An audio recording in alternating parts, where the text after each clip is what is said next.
Staff selection commission বা এসএসসির পক্ষ থেকে সিলেকশন পোস্ট ফেজ 14 নতুন নোটিফিকেশন প্রকাশ হয়েছে। এখানে মোট 3003টি শূন্যপদে নিয়োগ করা হবে। 10 পাস, 12 পাস এবং গ্র্যাজুয়েট পাস ছেলে মেয়ে উভয় এই চাকরির জন্য আবেদন করতে পারবেন। অফিসিয়াল নোটিফিকেশন গত 13ই এপ্রিল প্রকাশ হয়েছে। নোটিফিকেশন সম্পর্কে চলুন বিস্তারিত জেনে নেওয়া যাক। Post name selection post phase 14।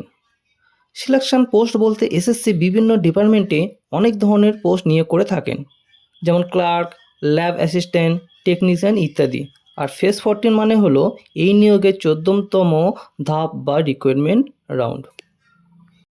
তাহলে দেখে নেওয়া যাক টোটাল ভ্যাকেন্সি 3003টি। অ্যাপ্লিকেশন মোড হচ্ছে অনলাইন।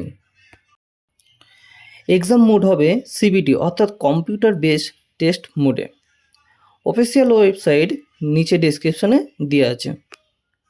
ফর্ম ফিল আপ শুরু হয়েছে 13ই এপ্রিল 2026।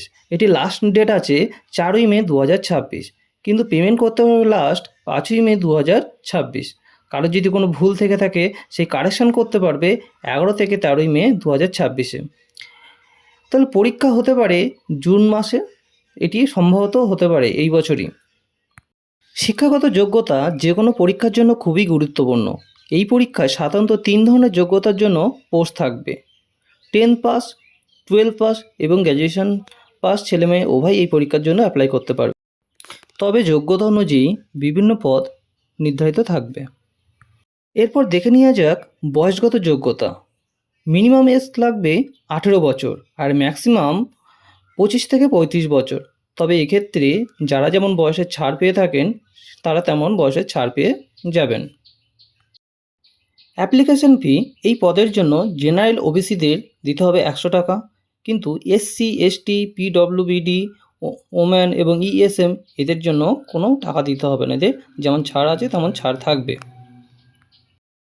স্যালারি অর্থাৎ বেতন থাকবে pay level 1 to 8 as per 7th pay commission অনুযায়ী।